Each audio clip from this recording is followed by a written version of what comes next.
warahmatullahi wabarakatuh. Alhamdulillah wa ni'matillah wa syukurillah la haula wala quwata illa billah ala nabiyya ba'da. Selamat datang para mahasiswa sekalian, terutama dari prodi PAI Semester 6. Selamat datang di kelas kuliah Sejarah Islam Modern. Pada pertemuan ke-9 ini dan pada hari ini kita akan memasuki suatu perjalanan yang mendalam dan tentu sangat menarik tentang perjalanan umat Islam dari masa ke masa, tentu dengan fokus khusus pada aspek modern yang telah membentuk wajah dan dinamika kehidupan kita saat ini. Dalam beberapa dekade terakhir, dunia Islam telah mengalami perubahan yang sangat cepat dan kompleks, dari dampak kolonialisasi, kemudian kebangkitan nasionalisme, hingga perkembangan teknologi digital. Berbagai faktor yang telah mempengaruhi cara umat Islam memahami agama dan menjalani kehidupan sehari-hari. Tentu di sini kita akan membahas bagaimana pergeseran sosial, pergeseran politik, dan budaya di dunia modern telah memberikan tantangan sekaligus peluang bagi umat Islam dan bagaimana mereka meresponnya. Teman-teman mahasiswa yang berbahagia, di era globalisasi ini kita tidak dapat memahami sejarah Islam modern tanpa mempertimbangkan pengaruh teknologi informasi yang telah menjadi bagian integral dari kehidupan kita, di mana inovasi dan teknologi seperti media sosial, kemudian platform pembelajaran online telah memberikan dampak yang besar terhadap cara kita membangun komunitas berbagai pengetahuan. Tentu di sini perlunya kita mendiskusikan masalah-masalah keagamaan, ya. Nah, sejarah Islam bukan hanya tentang masa lalu, ia terus saja berkembang dan berinteraksi dengan dinamika modern. Selama kuliah ini kita akan menganalisa berbagai peristiwa penting yang menjadi tonggak dalam sejarah umat Islam. Teman-teman mahasiswa sekalian, mempelajari tokoh-tokoh yang mewarnai perjalanan ini tentu serta menggali tema-tema penting seperti modernitas, identitas, dan konversi, nilai-nilai Islam dalam konteks global yang terus berubah. Nah, dengan memahami sejarah Islam modern, kita diharapkan dapat lebih baik dalam menempatkan diri kita dalam konteks zaman dan tentu memahami peran kita sebagai umat muslim dalam menghadapi tantangan di masa depan. Mari kita mulai perjalanan ini dengan semangat terbuka dan rasa ingin tahu yang mendalam. Semoga kuliah ini tidak hanya memberikan pengetahuan, tapi juga menginspirasi kita semua untuk lebih mencintai dan memahami agama kita dalam konteks yang lebih luas. Baik teman-teman mahasiswa semuanya, sebelum kita lanjut, jangan lupa isi absensi di kolom komentar dengan format nama, asal prodi, semester, kemudian tekan tombol like-nya. Yang belum subscribe, silakan subscribe. Yang sudah, jangan di-subscribe ulang. Itu saja, kita langsung menuju ke materi yang berikut ini.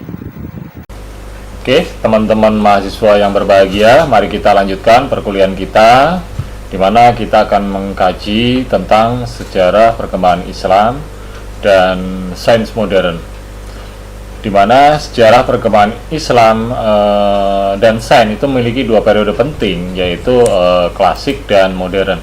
Yang dimaksud periode klasik yaitu merujuk pada kejayaan sains dan ilmu pengetahuan di dunia Islam yang berlangsung dari abad ke-8 hingga abad ke-14. Di mana pada periode ini banyak sekali ilmuwan muslim yang memberikan kontribusi signifikan terhadap berbagai bidang seperti matematika, astronomi, kemudian kedokteran, dan filosofi. Maknanya adalah bahwasanya perkembangan sains pada waktu itu merupakan manifestasi dari semangat eksplorasi dan pengetahuan yang mendorong terjemahan karya-karya klasik Yunani, India, Persia ke dalam bahasa Arab. Nah, tentunya hal ini berkaitan erat dengan perkembangan lembaga pendidikan seperti madrasah dan Bait al-Hikmah. Nah, tanda-tanda ini bisa diketahui bahwasanya banyak sekali ilmuwan terkenal seperti Al-Khawarizmi ya, di bidang ilmu matematika, kemudian di bidang kedokteran itu ada Ibnu Sina, kemudian di bidang astronomi itu ada Al-Biruni yang telah menciptakan dasar-dasar ilmu pengetahuan modern. Itu tadi periode klasik. Sekarang periode modern. Maksudnya periode ini dimulai sekitar abad ke-19 dan terus berlanjut hingga saat ini, di mana ini merupakan melibatkan integrasi ilmu pengetahuan modern dengan tradisi ilmiah Islam dan reaksi terhadap perkembangan teknologi dan ilmu pengetahuan Barat. Maknanya, dalam konteks ini, dunia Islam mulai mengadopsi metode ilmiah modern dan berinteraksi dengan perkembangan ilmu pengetahuan global. Nah, ini termasuk upaya pembaruan pendidikan, kemudian penelitian, dan aplikasi sains dalam kehidupan sehari-hari dan pembangunan. Nah, tandanya di sini munculnya institusi pendidikan tinggi, kemudian penelitian ilmiah internasional, dan kontribusi ilmiah Muslim di bidang teknologi dan ilmu terapan. Nah, seperti energi terbarukan, kemudian teknologi informasi, dan bioteknologi. Sekarang kita bedakan bagaimana perbedaan antara modern dan klasik. Yang pertama, pada pendekatan metodologisnya. Dalam periode klasik, sains sering terikat oleh filosofi dan teologi. Sedangkan dalam periode modern, pendekatan ilmiah lebih bersifat empiris dan eksperimental.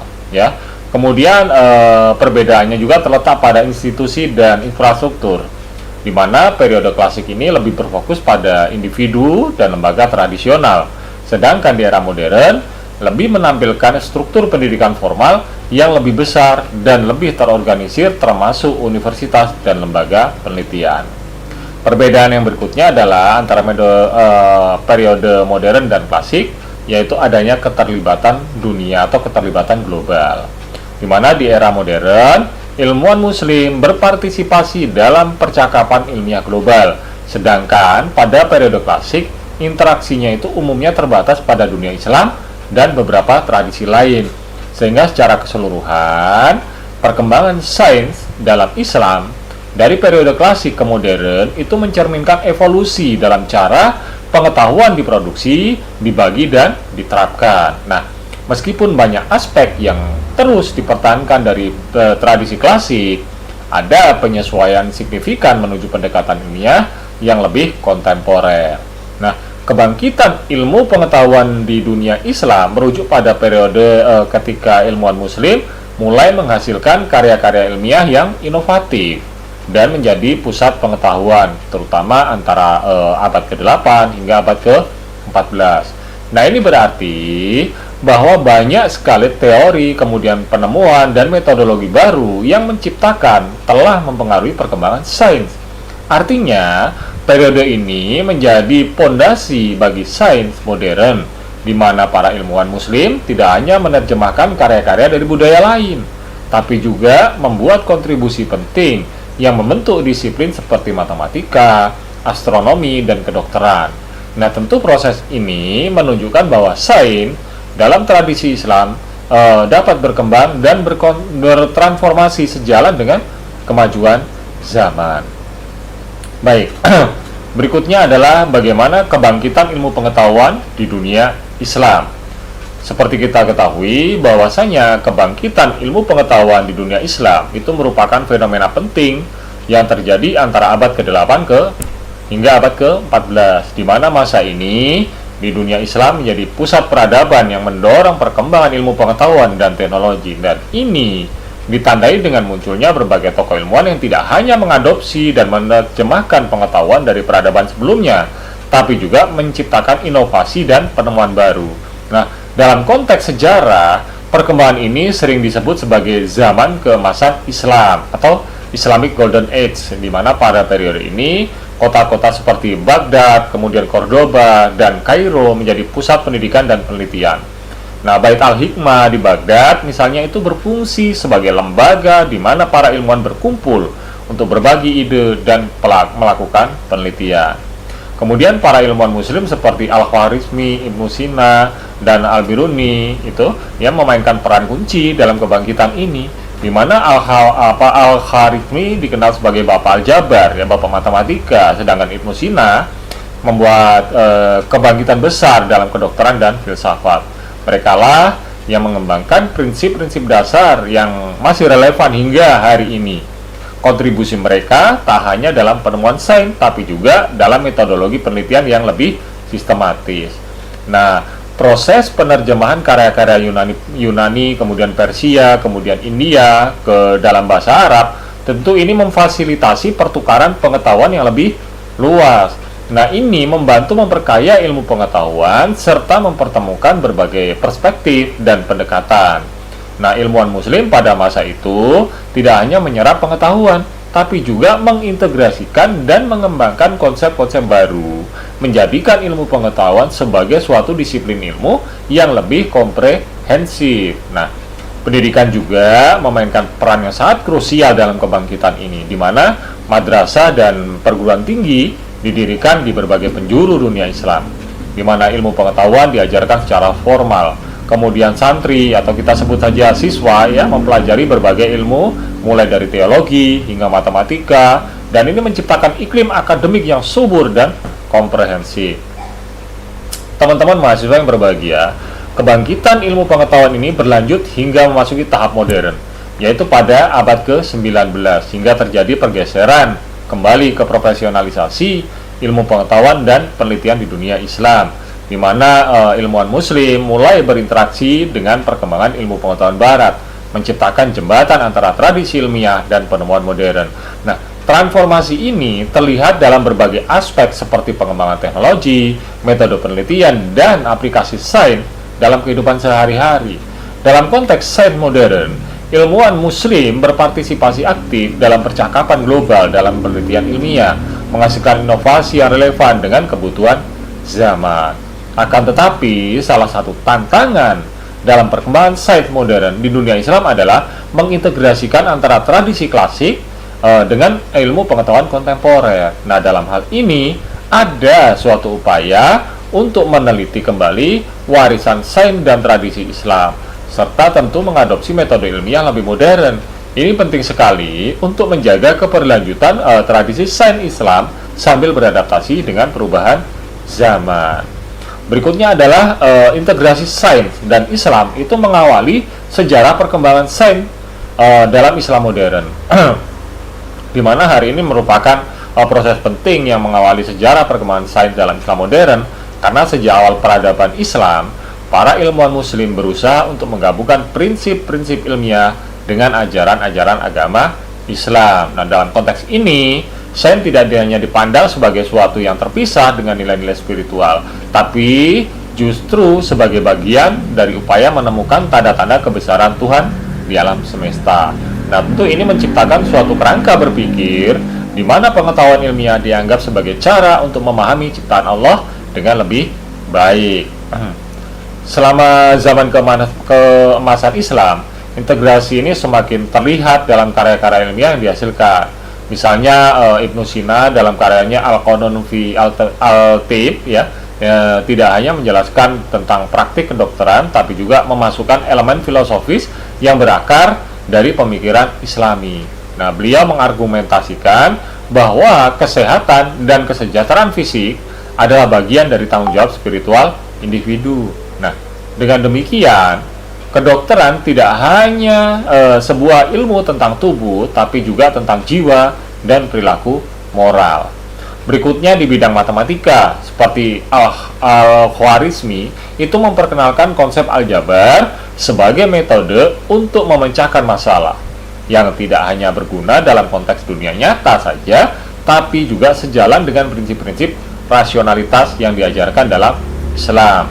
Seperti sains lainnya, ilmu matematika dianggap sebagai cara untuk memahami struktur alam semesta dan hubungan antara sebab akibat. Nah, integrasi ini membantu menciptakan metodologi yang lebih sistematis dan logis dalam berpikir, kemudian memberikan fondasi bagi perkembangan sains dan modern. Nah, pengaruh integrasi antara sains dan Islam juga terlihat dalam perkembangan astronomi. Para astronom muslim seperti Al-Biruni dan Al-Tusi itu mengadaptasi dan mengembangkan teori-teori dari budaya sebelumnya. Mereka melakukan dengan cara konsisten dengan ajaran agama mereka. Mereka melihat studi tentang bintang, kemudian planet, sebagai suatu yang berkaitan langsung dengan pencarian pengetahuan dan pengakuan tentang kebesaran ciptaan Allah Subhanahu wa Ta'ala. Nah, penemuan alat-alat astronomi seperti astrolabe itu memungkinkan para ilmuwan untuk mengeksplorasi langit dengan lebih akurat, sekaligus menegaskan keberadaan harmoni dalam ciptaan. Tidak hanya dalam ilmu-ilmu eksakta ya, bahwasanya integrasi ini juga meluas juga ke bidang filsafat dan ilmu sosial. Karena dalam tradisi pemikiran Islam, para filosofi seperti Al-Farabi, kemudian Ibnu Rus itu berusaha menjembatani antara akal dengan wahyu. Kenapa? Karena mereka menekankan bahwa tidak ada pertentangan antara sains dan agama. Sebaliknya, keduanya saling melengkapi dalam pencarian kebenaran.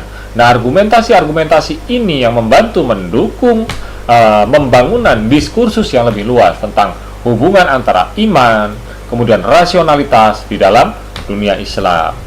Kemudian di mana memasuki era modern, tantangan baru itu selalu muncul dalam integrasi sains dan Islam. Munculnya sains modern yang sering kali dianggap bertentangan dengan doktrin agama memunculkan berbagai respon dari dunia Islam. Di satu sisi, ada yang menganggap bahwa sains perlu diadopsi dan diintegrasikan dengan prinsip-prinsip Islam. Di sisi lain, ada pula kekhawatiran bahwa beberapa teori ilmiah mungkin merusak keyakinan iman. Nah, ini menandakan perlunya dialog yang berkelanjutan antara ilmu pengetahuan dan nilai-nilai agama. Nah, teman-teman mahasiswa yang berbahagia, beberapa institusi pendidikan di dunia Islam kini mulai menyadari pentingnya mengintegrasikan antara sains dengan ajaran Islam di dalam kurikulum mereka. Melalui pendekatan multidisipliner, mereka berusaha untuk melahirkan generasi ilmuwan yang tidak hanya terampil dalam bidang keilmuan, tapi juga memiliki kedalaman spiritual. Karena dengan demikian, para ilmuwan muslim diharapkan dapat berkontribusi tidak hanya pada kemajuan sains, tapi juga pada peningkatan moral dan etika masyarakat. Tentunya, contoh-contoh ini menunjukkan bahwa integrasi sains dan Islam tidak hanya memberikan landasan bagi perkembangan sains dalam konteks sejarah, tapi juga memberikan arahan untuk masa depan, di mana perdebatan dalam pemikiran kritis yang ada dalam komunitas ilmiah muslim saat ini mencerminkan usaha untuk menyelaraskan pengetahuan ilmiah dengan nilai-nilai spiritual. Hal ini penting untuk menciptakan sebuah budaya di mana ilmu pengetahuan dan iman itu bisa berjalan secara beriringan. Nah, secara keseluruhan, integrasi sains dan Islam sebagai awal dari sejarah perkembangan sains dalam Islam modern ini membuktikan bahwa sains tidak hanya sekedar kumpulan fakta atau teori, tapi juga merupakan refleksi dari pencarian manusia akan kebenaran. Nah, baik dalam dimensi fisik maupun spiritual. Nah, dengan mengakui dan merangkul integrasi ini, dunia Islam dapat kembali menjadi pusat inovasi dan penemuan dalam dunia modern. Yang berikutnya adalah tentang inovasi dalam pendidikan Islam, ya. Ini telah menjadi salah satu pendorong transformasi signifikan dengan cara pembelajaran dan penyampaian ilmu yang dilakukan. Karena dengan memanfaatkan kemajuan teknologi, berbagai lembaga pendidikan Islam melakukan adaptasi untuk memenuhi kebutuhan di zaman modern. Nah, inovasi ini tidak hanya meningkatkan aksesibilitas pendidikan, tapi juga mengoptimalkan pengalaman belajar bagi siswa maupun pengajar. Nah, salah satu bentuk inovasi yang terlihat dengan dan terpopuler tentunya melalui platform digital yang menawarkan kursus tentang berbagai disiplin ilmu, mulai dari tafsir Quran, hadis, pelajaran sains hingga teknologi. Dan ini sangat membantu dalam menjangkau kalangan yang sebelumnya sulit mendapatkan pendidikan formal. Teman-teman mahasiswa yang berbahagia, dalam konteks pendidikan Islam modern, terdapat banyak sekali inovasi teknologi yang diterapkan dalam pengajaran dan pembelajaran, di mana penggunaan teknologi digital, kemudian aplikasi pembelajaran dalam talian dan alat interaktif itu membolehkan penyampaian ilmu yang lebih berkesan kepada pelajar, ya. Selain itu juga pendekatan baru dalam pengajaran sains ini menggabungkan prinsip-prinsip Islam dengan sains modern, seperti pendidikan sains yang memberi penekanan kepada kesan ekologi, etika penggunaan sumber alam, dan kepentingan menjaga alam sebagai amanah Allah Subhanahu wa Ta'ala. Nah, makna dan manfaat untuk zaman sekarang, untuk era digital sekarang, ya. Jadi integrasi antara sains dan Islam itu memberi kita pemahaman yang lebih holistik tentang dunia ini dalam menghadapi isu global seperti perubahan iklim, kemiskinan, ketidakseimbangan sosial. Prinsip Islam dan sains boleh digabungkan untuk mencari penyelesaian yang lebih berkesan. Misalnya dalam bidang perubahan di teknologi dan inovasi sains ini dapat membantu merawat penyakit. Tapi dalam Islam kita juga diajarkan untuk pentingnya menjaga kesehatan melalui makanan yang halal dan baik. Kemudian sains dan teknologi juga dapat berkembang pesat, di mana nilai-nilai Islam seperti keadilan, kesederhanaan, tanggung jawab sosial itu memberi arah kepada inovasi supaya tidak disalahgunakan. Nah, contohnya dalam bidang teknologi, prinsip-prinsip Islam menekankan bahwa teknologi harus digunakan untuk kebaikan umat manusia, bukan untuk keburukan atau eksploitasi. Nah, berikutnya adalah pendidikan yang berasaskan nilai-nilai Islam. Dengan menggunakan teknologi dalam pendidikan, tentu kita semua dapat belajar dengan cara yang lebih dinamik dan interaktif, karena inovasi ini bukan saja mempermudah akses kepada ilmu, tapi juga membantu menanamkan nilai-nilai Islam dalam kehidupan pelajar, seperti etika, keadilan, kemudian rasa syukur atas segala nikmat yang diberikan oleh Allah Subhanahu wa Ta'ala. Kontribusinya untuk pendidikan agama Islam, tentunya inovasi teknologi untuk pendidikan agama Islam ini sangat signifikan ya, dan berpengaruh dalam berbagai aspek kunci. Pertama, teknologi meningkatkan aksesibilitas pendidikan, memungkinkan lebih banyak umat muslim yang mengakses materi ajaran agama kapan saja dan di mana saja, dan mudah menjangkau yang mungkin terisolasi. Kemudian yang kedua, platform-platform digital dan aplikasi mobile memfasilitasi pembelajaran interaktif yang membuat proses belajar menjadi lebih menarik. Ya, tentu kalau sudah lebih menarik akan efektif dan akan selalu bervariasi. Dan yang ketiga, teknologi juga menyediakan untuk diskusi dan kolaborasi antara siswa dengan berbagai latar belakang melalui media sosial dan forum online, dan tentu ini akan memperkaya pengalaman belajar dengan perspektif yang berbeda. Selain itu, inovasi seperti virtual reality itu membuka cara baru dalam memahami sejarah dan konteks ajaran Islam dengan cara yang lebih imersif ya. Nah, akhirnya teknologi dalam kurikulum pendidikan agama Islam itu memungkinkan perkembangan keterampilan yang kritis di era modern, di mana mahasiswa dapat mengkaitkan ajaran agama, kemudian konteks ilmu pengetahuan, kemudian sosial, kemudian budaya yang kekinian. Nah, dengan demikian tentu teknologi tidak hanya memfasilitasi penyampaian ilmu, tapi juga memperkuat fondasi karakter, akhlak yang menjadi tujuan daripada pendidikan agama Islam. Ya, teman-teman mahasiswa yang berbahagia, mungkin ini dulu pertemuan kita ke-9 pada mata kuliah sejarah Islam modern. Mudah-mudahan bermanfaat, karena sebelum kita menutup pertemuan kali ini, mari kita renungkan kembali beberapa poin penting yang telah kita bahas. Sejarah bukan hanya sekedar catatan masa lalu, tapi juga merupakan cermin bagi kita untuk memahami identitas, tantangan, dan peluang yang dihadapi umat Islam di era modern ini. Kita juga telah melihat berbagai faktor, mulai dari kolonialisasi, kemudian globalisasi, telah mempengaruhi kehidupan umat Islam dan perkembangan pemikiran Islam.